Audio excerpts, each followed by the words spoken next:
Welcome everyone to Daf Yomi 1 week at a time, Masechet Sotah.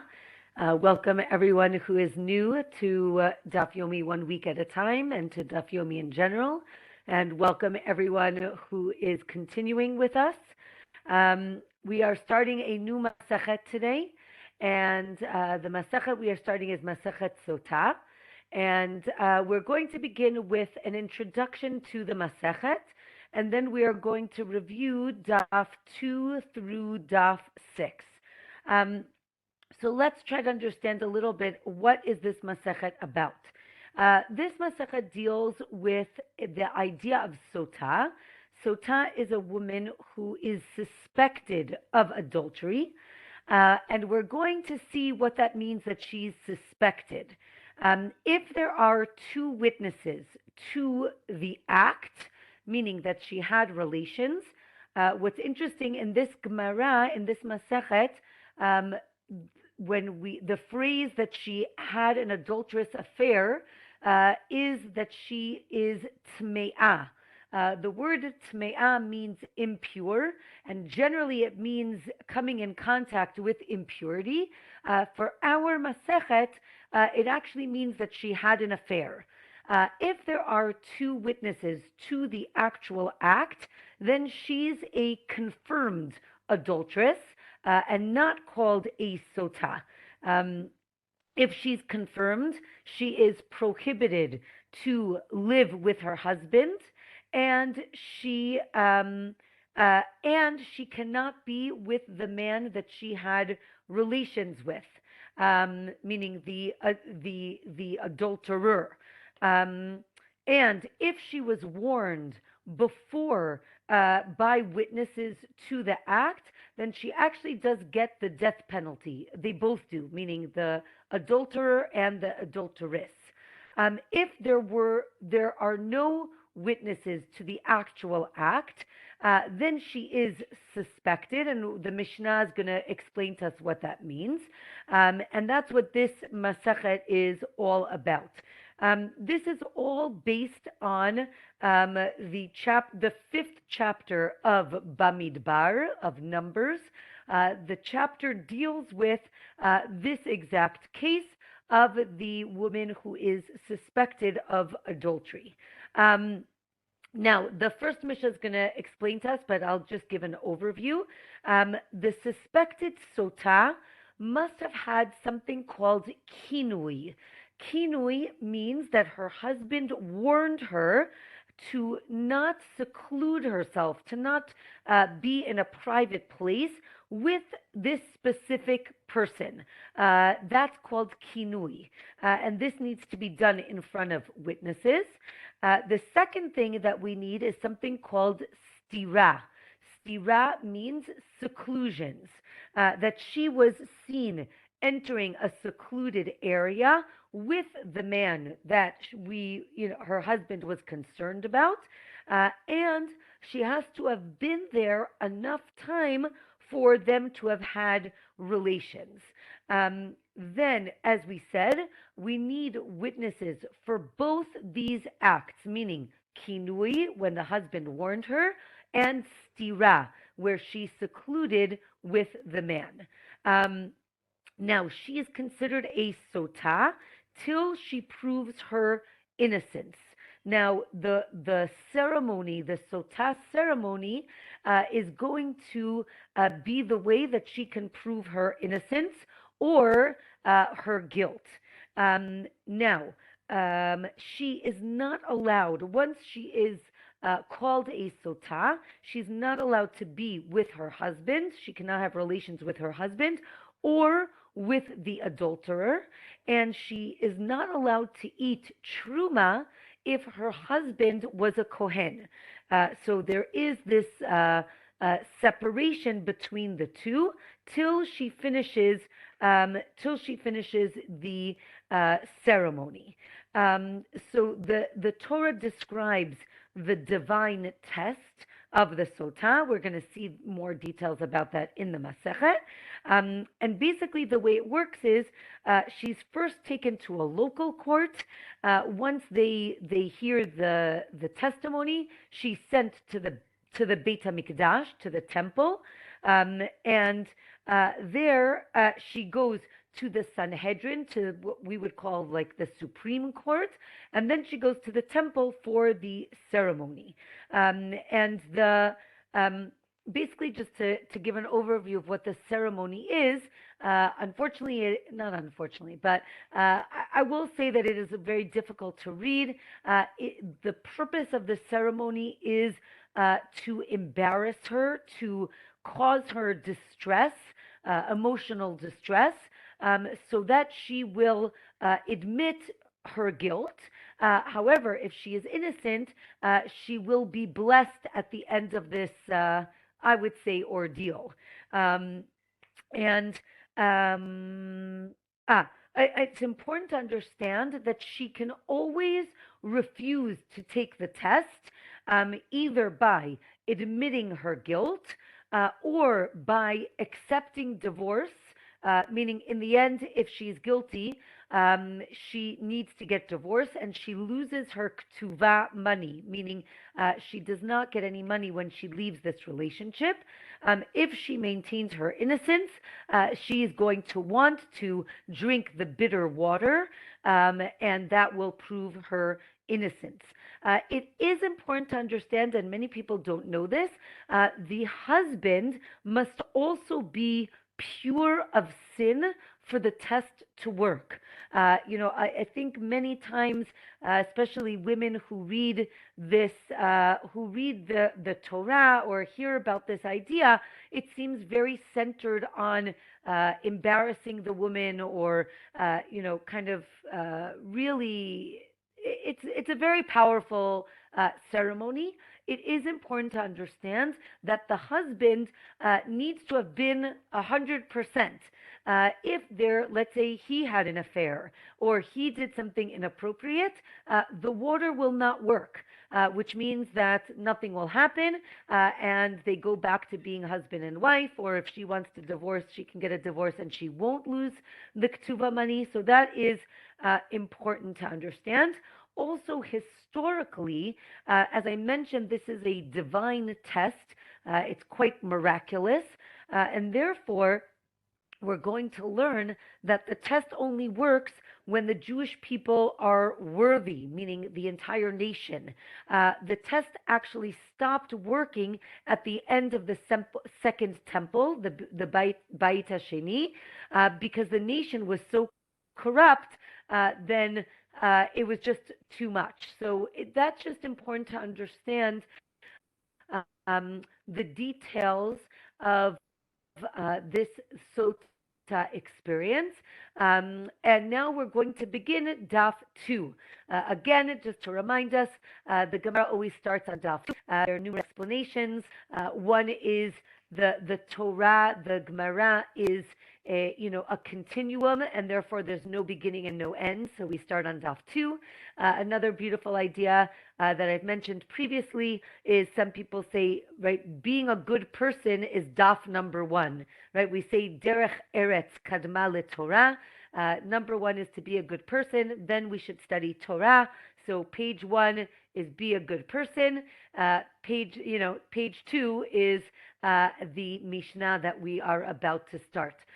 So let's start with our first Mishna of Masechet Sotah. The Mishnah tells us that the husband needs to do kinui. Again, as I mentioned, kinui means to warn his wife. He needs to do this in front of 2 witnesses, but he only needs 1 witness for stira. Again, as I mentioned, stira means that she secluded herself with this man. So, interestingly, the first opinion in the Mishnah is warning needs 2 witnesses, but if she was secluded with the man, 1 witness is enough for that, and that can make her a Sotah and enough for her to be taken to the temple.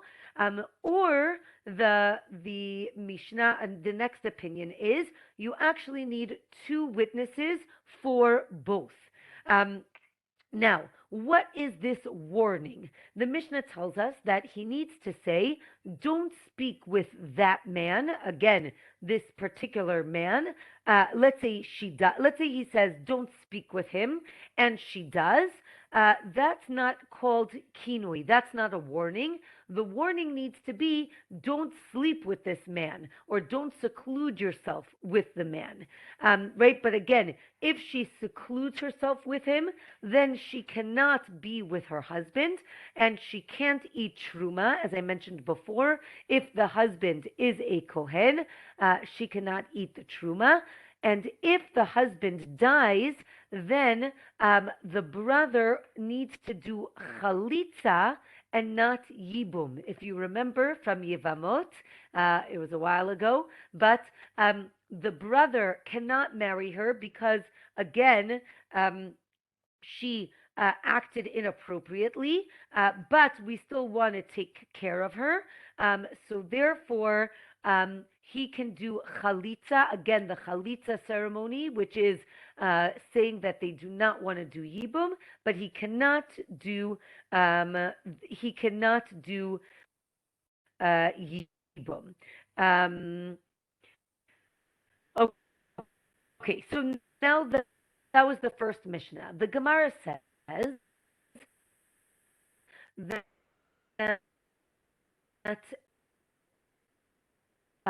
first the Gemara is to have more global or general. So the Gemara says, wait a minute, why is the Gemara says that it's like in the Torah, Nazir and Nazir and Sota will appear in the same parsha, so they are linked, right? And the explanation is that anyone who saw the Sota process will vow not to drink wine, right? They were going to say wine leads to inappropriate behavior. Inappropriate behavior leads to the Sotah ceremony, which is a terrible ceremony. Therefore, we're not going to want to drink wine. Why is Masechet Nedarim before this? If you remember, Nedarim spoke about vows. Nazir is a type of vow. Sotah is related to Nazir. So those are the three Masechtot that we have learned up till now. Again, Nedarim, Nazir, and then Sotah. Okay, so now let's learn more about our Mishnah. The Gemara says that our Mishnah holds that it's that the husband is not obligated to warn his wife. Meaning, let's say he's jealous. Let's say he doesn't like the way she's behaving with another person, and we'll see this machloket in a little bit. The question is he obligated to warn her, or do we say he can if he wants to, but it's better if not? And we really see that it becomes extremely problematic when he warns her, because it will lead to this ceremony. And from here, the Gemara talks about a husband and a wife. It talks about the idea that God brings two people together, and it's so hard. It's harder than the splitting of the sea. And I think that this is perfect. My kids always laugh at me that I say Daf Yomi is so amazing that you can always find something that connects to what's going on in our lives.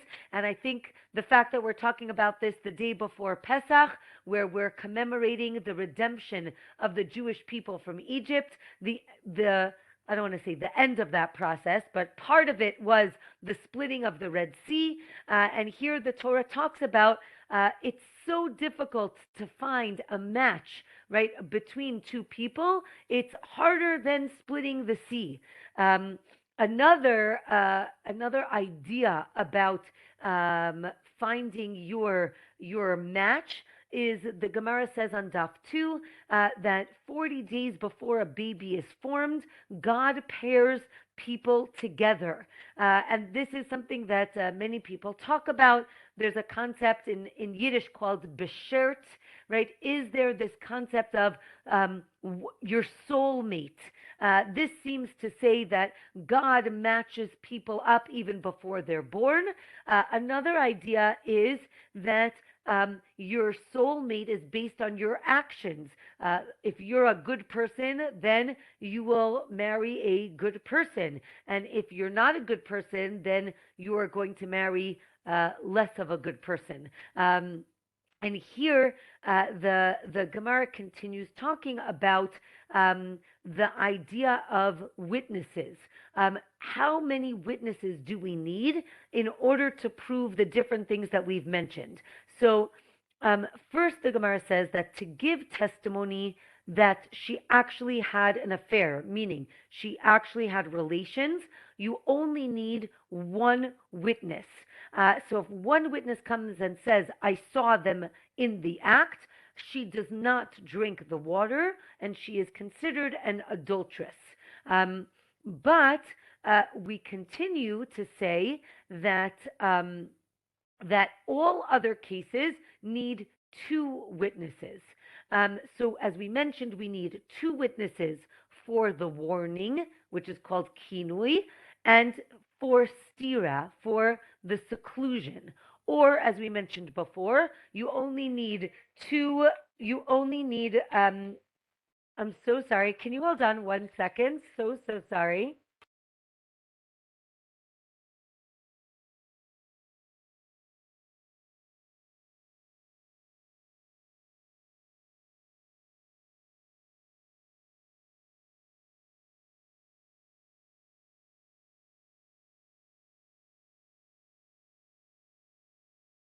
Okay, I'm so sorry. My son just drafted into the army, so when they call us, we stop everything. So I'm sorry about that, but my husband's gonna go talk to my son. Um, okay, where were we? As I mentioned, we need either two or one witness uh, for stira, for seclusion. Um, as we mentioned, the Gemara goes through the different verses to try to understand when we need two witnesses and when we need one. There's even an opinion that the husband himself can be the witness, which sounds very tricky because if he's the one who's accusing her, how could he be the witness? It would seem that we would need an external person to say that this is what happened. Um, I mentioned that the word warning is called kinui, and the Gemara says that the word kinui means to cause anger. Why is it called something that causes anger? Because if he warns her to stay away from this person, then she's going to kind of seclude herself to herself and not be with many people. And that could cause anger or tension between her and her friends. I would say the more I think the more famous opinion is the idea that it causes anger between them, right? Between the husband and the wife. If he warns her, now it becomes something official. Now there's tension between the couple, and that tension only gets worse. Um, and then on the top of Daf 3, the Gemara suggests, okay, so maybe he should not give her a warning, again, because it causes anger. Um, and as I mentioned, that's going to be our machloket in a little bit if it's obligatory or just permissible. If a person, right, the Gemara tells us that a person does a sin in private, and then God will make it public, right? The woman has a secret affair. The Sotah ceremony becomes very public. And the Gemara continues to say that a person does a sin only if a spirit of foolishness enters them, right? Why would you do this? Okay, we said that one witness is believed with the Sota process, because we already had two witnesses for the warning and for the seclusion. And therefore, if we have a witness that saw them actually have an affair, we will believe one witness because we already had the two witnesses before. As I said, right, this idea of a spirit of jealousy enters the husband. And the question is this a good thing or a bad thing? Right? And here on Daf 3, Rabbi Ishmael says it's a bad thing, and therefore he really shouldn't warn his wife, but he can if he wants to. Rabbi Akiva says it's chova, it's obligatory. This spirit of jealousy is a good thing because it's going to solve the problem. They also, Rabbi Akiva and Rabbi Ishmael, disagree about two other cases. One is about a a kohen who becomes impure, and a kohen whose immediate family member dies, and the question is, they can become impure for their immediate family members, or they should, or they must become impure for their family members. Um, and the third case is about keeping non Jewish slaves. There was a commandment that we needed to get rid of all the nations in Israel. Sorry. There was a commandment that they should get rid of all the nations of Israel. And the question is, if you enslave them, then do you, right, must you keep them, or you may keep them if you wanted? The Gemara continues talking about adultery and how it destroys a house, and that um, it will really undo the home. Interestingly enough, the Gemara says here that this is only the case when the woman has an affair, but not necessarily when the man has the affair, because the man having an affair doesn't destroy the house because he's less involved in domestic duties. Again, it's important for me to say here, I don't think that the Gemara is trying to say that it's okay for a man to have an adulterous relationship. I think that it is very clear that that is a terrible thing, that it destroys a marriage, it destroys their relationship. There are going to be very technical points here, and if you remember, at least in the time of the Mishnah, polygamy is permitted, which means that a man can have various wives, multiple wives, whereas a woman cannot have multiple husbands. So it is important to recognize that in a very technical sense, there is a difference between the woman and the man, but it is important to understand that I don't think the Gemara is saying that it's okay.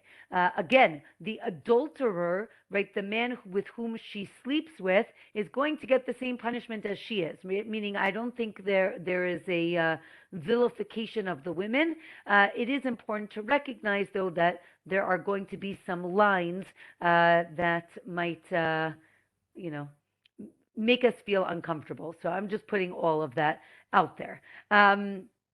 Okay. We had mentioned that there was a machluket about needing two witnesses versus one. And we said that there was the idea of stira, of seclusion. Daf 4 asks, right, what is stira? What does it mean to be secluded? How long is the seclusion? What does this mean, right? So does it mean, you see the two people going into a motel room, going into a dark alley? They need to be there for the time it takes to have relations. And from here, the Gemara has a whole list of ways to identify that time. How long does it take to have relations? It's the same time it takes to walk around a palm tree, to roast an egg, to swallow an egg, to put your hand in a basket and pull out a loaf of bread. Um, and I think it's interesting, all these different examples. It's the time that it takes to dilute a cup of wine, or maybe to drink it, or maybe to dilute it and to drink it. The Gemara tells us that these are all the same shiur, meaning they're the same amount of time. Um, and each Tana gave a personal time. And interestingly, the Gemara says that Ben Azai is one of the people mentioned giving a time. However, Ben Azai was never married. So the Gemara asks, how could he know how long it takes to have relations if he was never married? One answer is that he was married once, and then he got divorced. So at that point, he wasn't married, or or it was something that he had heard from his teacher, but it wasn't a from personal experience. Um, from here, there is a very, I guess I would say, infamous line. There are a lot of, I would say, infamous or famous ideas in Masechet Sotah. So as we mentioned, the one about the Beshert, the soulmate, and how God matches people up. Here, this would be the opposite. The Gemara tells us that if you eat bread without washing your hands first, meaning doing netilat yadayim, it's as if you slept. It's as if you slept with a zonah, with a harlot, or it's as if you had an adulterous affair. Because this idea of zonah, this is based on a verse. Or another way to explain it is, if you sleep with a zonah, you end up being poor and begging for bread, meaning there's some sort of connection between eating bread and having relations with a harlot or an adulteress. Since we're talking about washing netilat yadayim, so the Gemara tells us that when you wash your hands before bread, you should keep your hands up, right, if they're wet, so till you get to the towel to dry it. You should keep your hands up, so that, right, if you've ever seen somebody wash netilat yadayim and then they go like this, looks like, with the surgeons after they wash their hands. The idea is that the water should drip down and not drip down onto the fingers. The idea is that if the water is impure, we want it to go away from the hand. However, when you wash what's called mayim achronim, right, the washing which is at the end of the meal, for those of you who are not familiar, there is a custom to wash hands after a meal. And this is because in the old days, they used to eat with their hands, and they used to have very potent salt, and it was very dangerous, right, if they would touch their eyes with the salt, and therefore they would wash their hands. So the Gemara says when you do mayim achronim, you should keep your hands down so that all of the dirty water drips off the hand and not down into the hand. And again, you should dry your hands before eating the bread. If not, it's seen as repulsive. From here, the Gemara is going to talk about haughtiness, right? If someone is what we would call has ga'ava, they think they have great pride in a negative sense. I don't mean, right, a little pride is good. Well, we'll see what the Gemara says in a minute. But haughtiness, pridefulness is negative. So the Gemara tells us that a haughty person will end up sinning with an adulteress. Or a haughty person is like idolatry, right? They think that they're at the center of everything. It's as if they deny God. A haughty person is as if someone had relations with someone who is forbidden to them, or it's as if they built a bama, right? The bama is an altar that is outside of the temple, which is prohibited. So again, this idea of I think here the Gemara is trying to say what would cause a man and a woman to have an affair. It must be, remember we said this idea of ruach ra'ah, it must be some sort of spirit that takes over you. Here it seems to be haughtiness, right? You think you're above everything. And the Gemara is very clear that these actions are terrible. And again, for men and women, the Gemara says that even if you learn a lot of Torah and then you commit adultery, your Torah is not going to save you, and you are going to go to Gehenom, which some people translate as hell, but it's some sort of punishment in the afterlife. Daf 5 tells us that even if you're the biggest, I would say, Bal Chesed, you give a lot of charity, you give it in the best way. If you commit adultery, that is not going to save you, and again, you will be punished. The Torah warns us not to be haughty. And again, if you are, you will, in the end, you will be diminished. And the Gemara tells us the opposite, right? Hashem appears for the humble, right? As people who study Torah, we should do it out of humility. What's the proof? The Gemara mentions Har Sinai, right? Mount Sinai was one of the lowest mountains, right? God didn't give the Torah on Everest or Kilimanjaro, right? You would think, oh, if the Torah is so great, it should be given on the biggest mountain. The Gemara says no. The Hashem values humility so much so that he gives the Torah on one of the smaller mountains, right? Another idea.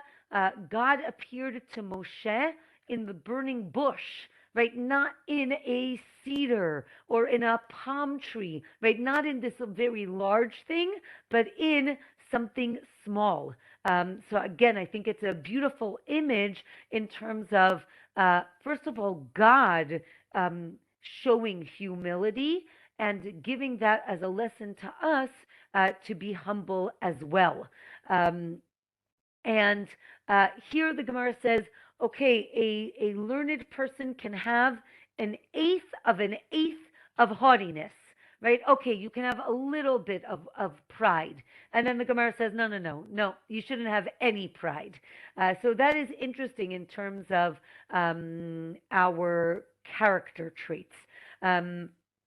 Right? If you are humble, it's as if you brought all the sacrifices and God will answer your prayers.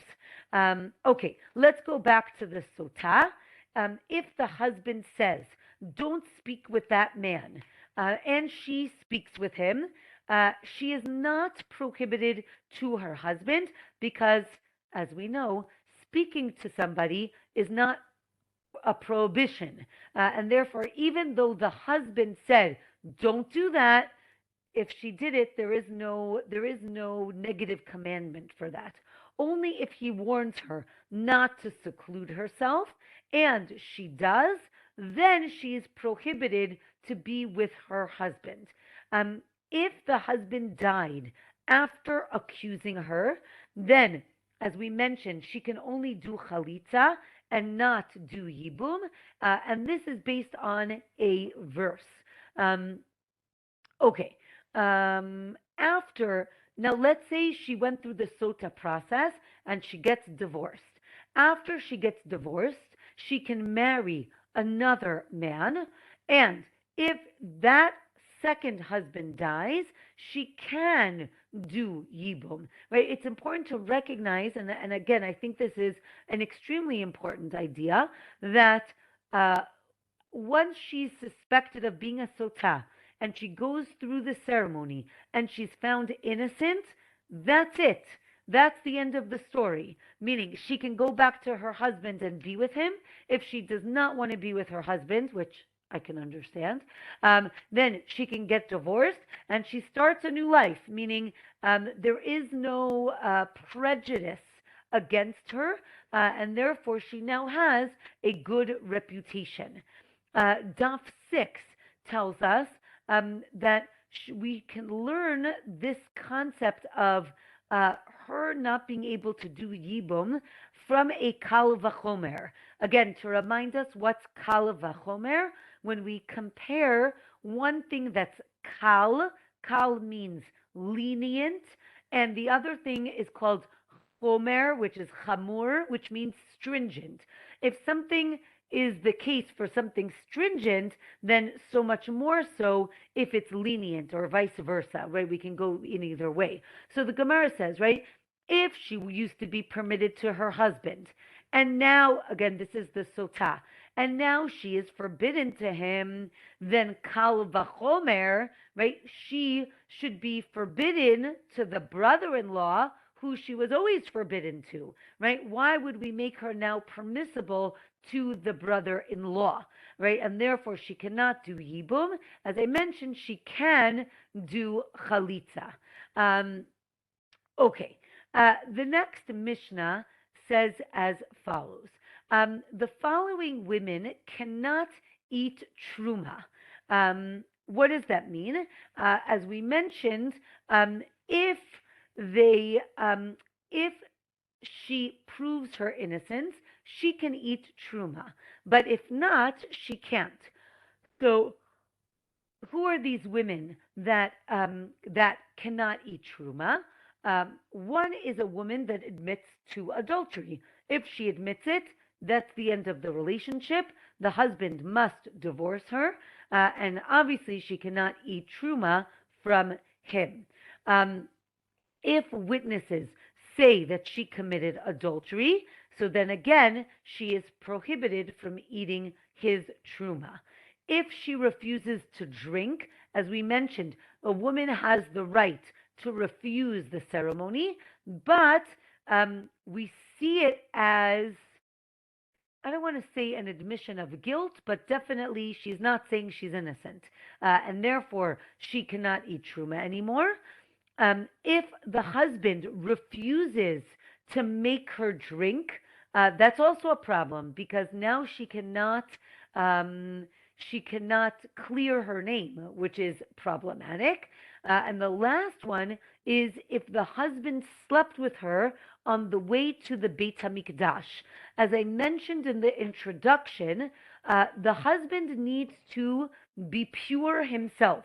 And if he has relations with her when he wasn't allowed to, this nullifies the efficacy of the Sota process. And now she is not going to be able to drink the bitter water. So the Gemara explains the bitter water aren't the bitter waters aren't effective if there are witnesses that she committed adultery. Again, as we mentioned, we have three types of witnesses: for the warning, for seclusion. Again, seclusion means we saw her going into a room. I don't know what she did there. She could have been selling, Avon products. They could have watched TV. We don't know what happened there. So that's seclusion. That's the second set. And the third is if we have witnesses of the act itself. Once we have witnesses of the act itself, that's the end, meaning we do not do the Sota process.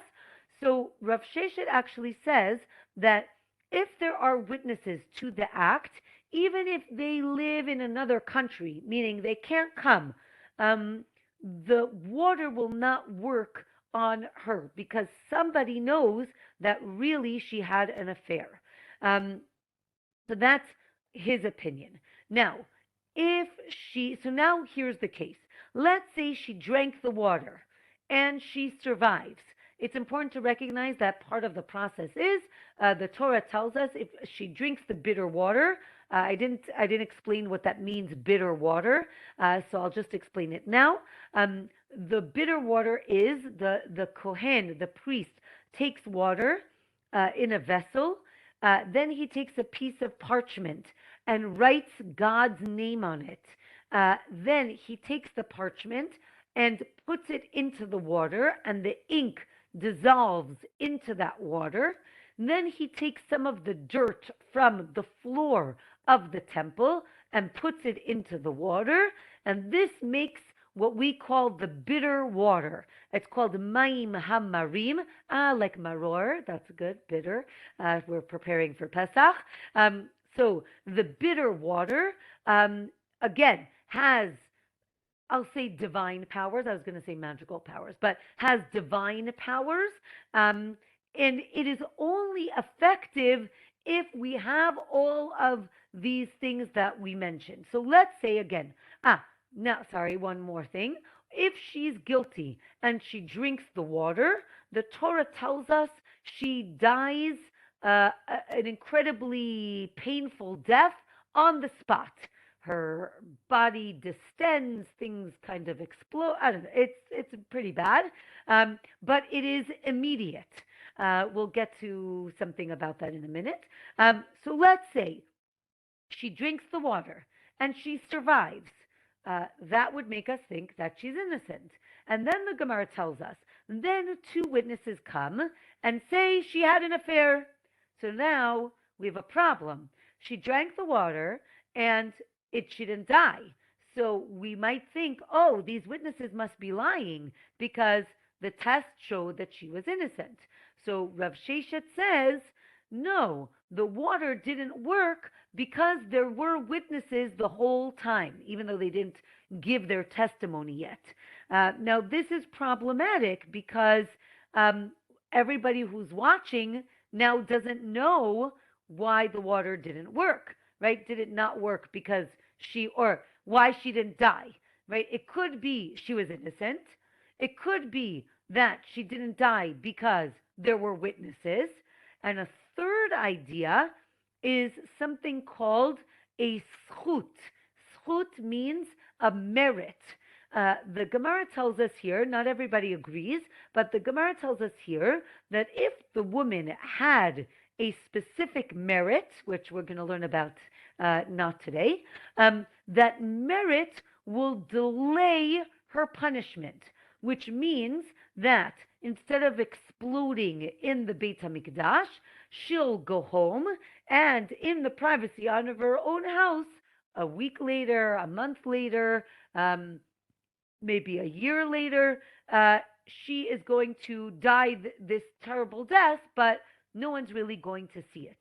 Now, the Gemara said this is really complicated because right, so now you have all of these scenarios, right? She drinks and she doesn't die. She could be innocent. She could be guilty, but she had some sort of merit that's saving her temporarily. It could be that she's guilty and there are witnesses. So the Gemara says very clearly this is problematic because we're concerned that people are going to see that she drank and that she survived, and then they're going to say, she's probably guilty, but there must be another reason why she's not going to die. Don't worry, she's going to die later, right? That's terrible if she's innocent. So this is really problematic. So the Gemara will deal with this later on. It doesn't resolve it here. Let's say she admits to having the affair or witnesses come. So then we take her offering. The Sotah brings a grain offering. It's called a mincha. A mincha is a grain offering. Like the prayer, but not. But the mincha offering is called minchat knaot because, like kinui, he warned her.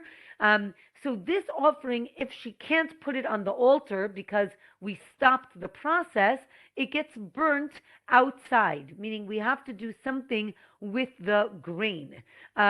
So it's like biur chametz, right? Burning the grain. Okay, fine. I'm trying to find all these connections for you for Pesach. You can give a Dvar Torah at the Seder. Okay, so basically, the Gemara tells us that if the witnesses come before she sanctified the offering. So then it just goes back to what we call chulin, goes back to regular. It's not sanctified, it's regular. However, um, if it was sanctified already and then the witnesses came, so that is problematic. And the Gemara says, wait a minute, where are these witnesses coming from? What's going on? And here I think that the Gemara gets very dramatic. I would say, kind of like a soap opera. The Gemara says, what happens? The woman is accused of having an affair. We have the Sota process. She's brought to the temple. And the temple, it seems that she commits adultery again.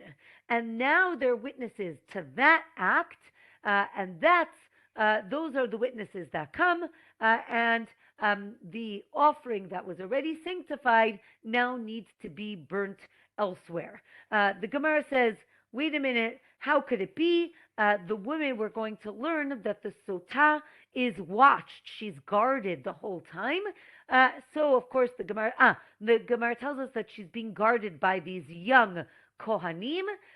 So the Gemara says, okay, maybe she had an affair with one of these young Kohanim. Or no, maybe, and this is, I think, in any, kind of mystery movie, she went to the bathroom, right? And the Gemara really says this. I guess maybe all these plots came from the Gemara, right? She gives the people who are watching her, she slips away. She goes to the bathroom. In the bathroom, her adulterer is already waiting for her in the bathroom. They have an affair, and they're witnesses to this. And then they catch her, and they say that she committed adultery. The Gemara says, no. You watch too much TV. That's not what happened. You're right. The witnesses came beforehand.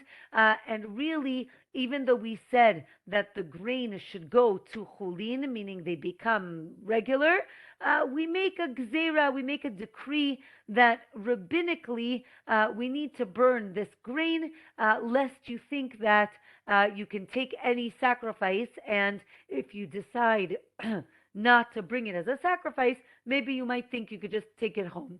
So that is not the case.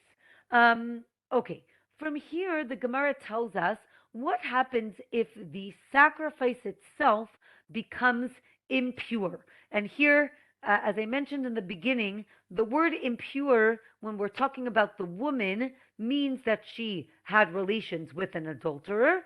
But here I'm talking about actual impurity. It touched a dead, creepy, crawly object. It touched a dead body. What happens if the mincha became impure? So then it's burnt like a regular offering. Not on the mizbeach, not on the altar, rather outside. If either the husband or the wife died before they could put the offering on the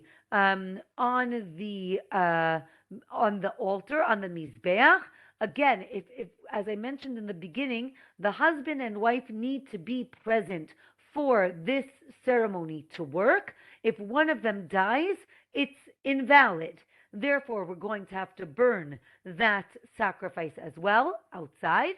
However, if it was already offered and then one of them died, the leftover, meaning the shirayim, whatever was left over in the basin, that can be eaten by the kohanim, by the priests, because the ceremony already concluded, and therefore it is okay that the kohanim can eat it. And the Gemara says, to finish off, that this is actually based on the verse. It says she is pure. What does it mean that at the end, right, we see that she is pure? The water only works if there are no witnesses, meaning nobody saw that she had actual relations with the man, and that she did not have any schut, any merit that will suspend the punishment. or that the merit itself can suspend the punishment. As we mentioned, Rabbi Shimon disagrees, and he says that the merit does not suspend the punishment. Okay, we have a few minutes left. First of all, I just want to say that the next few weeks we're actually going to be learning on Monday nights because next Tuesday night is Pesach. So we're going to have class on Monday night.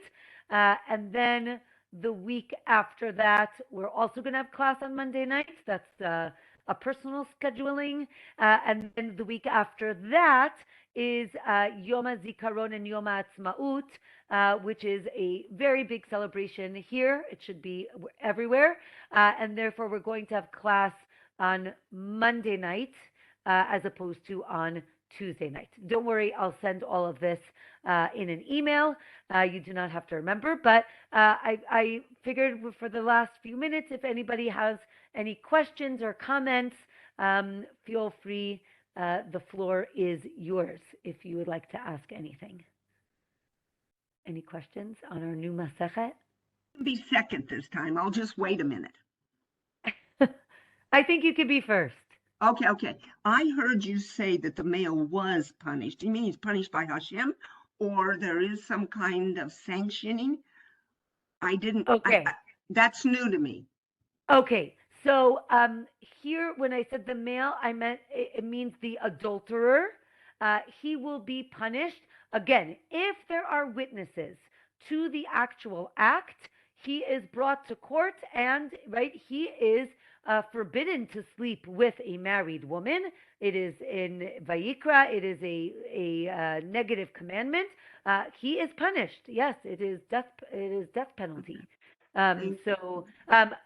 But we'll learn more about that later on. Okay. Yeah. Thank you. Yeah. Any other questions? Okay, chat. You mentioned that it's the opinion of some that the husband can be the witness. Excellent. So we have a question, as I mentioned. There is an opinion that the husband can be one of the witnesses. The Gemara discusses that on Daf 2 and 3.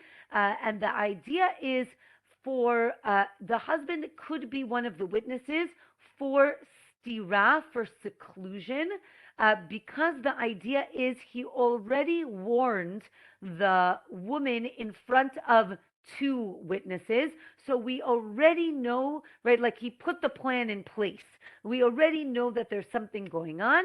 And then he can say, I saw that she went into the motel room with the guy. Again, that's only one opinion. The other opinion, and I think that is the law, is that we actually need two witnesses, meaning not the husband, two separate witnesses for the warning and two witnesses for seclusion. Again, we're concerned that the husband can fabricate any part of this idea, so we do really want to distance him. But the idea that he could be the witness is only for the second set of witnesses for the seclusion, and not for the first set, because we're concerned. Let's say two witnesses come and see her going into the motel room, but he never told her not to. So then the Gemara says, what's stopping the husband to say, oh, no, I warned her yesterday, right? If nobody saw it, he can just make it up. So warning needs two. Seclusion could be one or the husband, or no, we need two witnesses. Okay. Any other comments, questions? Yes. I was just going to say Chag Sameach. Yes. Did anything like this ever happen? Excellent question. Except for the story about Pinchas. That is story. Okay. So excellent. It is an excellent question. We're not sure. Meaning, we're going to learn in the Gemara all the different details of how this worked. They're actually the Gemara is going to teach us that they actually had part of the ceremony like chiseled on the wall in the temple in the Beit HaMikdash. That seems to imply that they were using it. It also says that by the end of, as I mentioned before, at the end of the second temple, it didn't work anymore, which seems to imply that beforehand it did. But we do not really know if it ever happened. Someone in my shir this morning mentioned, I think she said it's in the Midrash. I think in Midrash Tanhuma. I have to look it up. There's a crazy story. I'm not sure if it's mentioned in our Masechet. We'll have to wait and see. But apparently there's a story of a woman who had an affair, and her husband took her to the temple, or wanted to take her to the temple. It turns out she had an identical sister, so she sends the sister instead. The sister drinks the water, and the water doesn't do anything because the sister didn't have an affair. And they're like, okay, I guess nothing happened. And she comes home and she gives her sister a kiss. And it seems that when she gives her sister a kiss, the water goes from one sister to the other, and that the original adulterous sister, dies on the spot. And the idea is that everyone gets theirs at the end. But again, I cannot imagine that this is a true story. But I guess we will see. Again, I think a lot of this is meant to warn people that these, we take this very seriously, and that people should not stray from their very sacred marriages. But it is an excellent question. I'm not sure. I guess we'll learn the Masechet and see if stories come up. I don't remember stories coming up, but we'll see. Excellent question. Okay. Want to wish all of you a Chag Kasher v'Sameach. You should enjoy your holiday, hopefully with some family. Those of you who learned Masechet Psachim, you can go back and review some of the things that we learned about the 4 cups, about the 4 sons, about Maror and Matzah, about the Korban Pesach. We did learn all about all of those things. So you have a lot of things to share with your friends and family. So wishing everyone a Chag Sameach, and see you next Monday. So I'll send out an email to remind you on Sunday. Chag Sameach, everyone. Bye-bye.